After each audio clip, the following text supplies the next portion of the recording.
What if you could step onto the field with your favorite team, not just watching from the stands, but actually being in the middle of the action?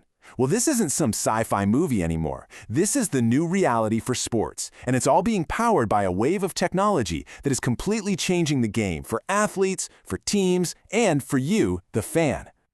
So how is all this happening? Well, here's our game plan. We're going to dive into this new sporting reality and see what it means for everyone. Then, we'll get a handle on the key tech, what it is, and how it works. From there, we'll see how it's revolutionizing athlete training and, maybe most importantly, creating these mind-blowing experiences for fans. And to wrap it all up, we'll take a peek into the future of the games we love. Okay, let's start with a question for you. Have you ever wished you could be more than just a fan watching from the sidelines? You know, to really feel like you're part of the team, part of the action. Well, that dream is exactly what this new technology is starting to make possible. And listen, this isn't some far-off fantasy we're talking about. It is happening right now. Huge clubs like Juventus and Bayern Munich are already using this stuff to bring their fans closer than ever before. We're talking about virtually stepping into the locker room or snapping a selfie with your heroes, all from your own living room. This is the new frontier of what it means to be a fan. But hang on, before we get any further, let's take a quick timeout. You hear all these terms thrown around. VR, AR, MR, they sound kind of similar, but they're actually worlds apart. So let's quickly break down what's what. Okay, first up, we've got virtual reality, or VR. You've probably seen this one. VR is all about total immersion. You pop on a headset, and boom, the real world is gone. You are completely inside a new digital space. For an athlete, this is an absolute game changer. Imagine being able to practice a high-pressure penalty shootout in front of a roaring 80,000-seat stadium without ever leaving the training facility. Next on the list is augmented reality, or AR. Now, unlike VR, AR doesn't replace your world, it adds to it. It's like a digital layer on top of what you're already seeing. Fun fact, its roots are actually in the military. Think of fighter pilots getting crucial data like speed and altitude projected right onto their visors. That's AR in action. And that brings us to the main event, mixed reality, or MR. This is where things get really wild.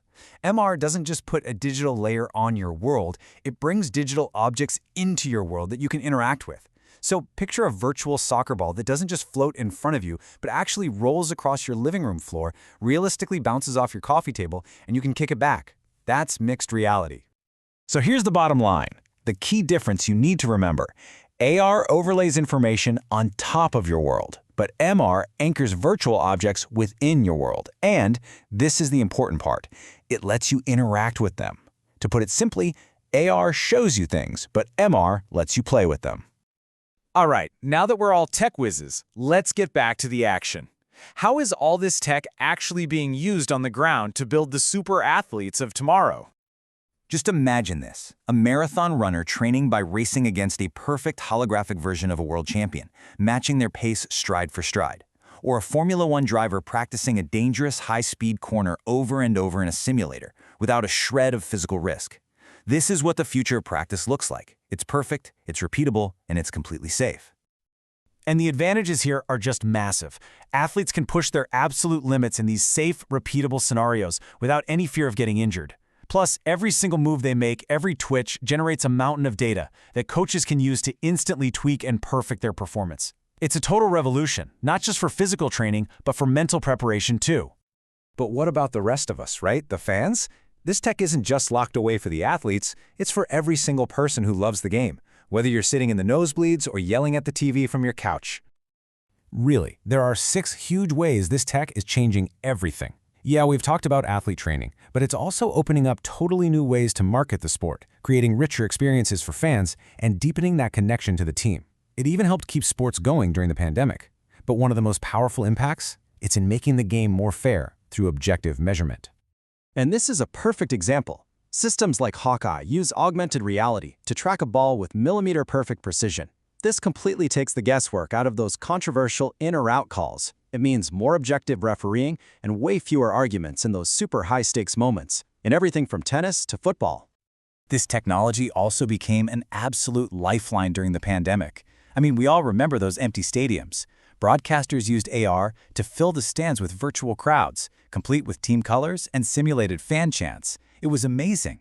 It kept that electric game day atmosphere alive for millions of us watching at home. So why are teams and leagues pouring so much money into all this? Well, it's simple, because it works. The research shows that when fans have a good experience with this tech, they become more engaged. They watch more games. It builds a sense of community and presence that just wasn't possible before. And at the end of the day, more engaged fans mean a healthier, stronger sport for everyone. Okay, so we've seen what's happening right now. But what about the future?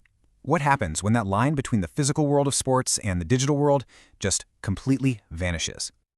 I think the biggest takeaway here is that technology isn't just a support tool for sports anymore. It's not just an add-on for a coach or a fun gimmick for the fans. It's actually becoming part of the game itself, woven right into the fabric of how we play, how we practice, and how we watch. And that kind of leaves us with this final, really mind-bending thought. As these digital and physical worlds keep blending together, where will we find the true heart of the sport? Will it always be on the grass, on the court? Or is it possible that the most iconic, legendary moments of the next generation will happen in a reality that's just as virtual as it is real? It's a fascinating question, and it's what's next for the future of the game.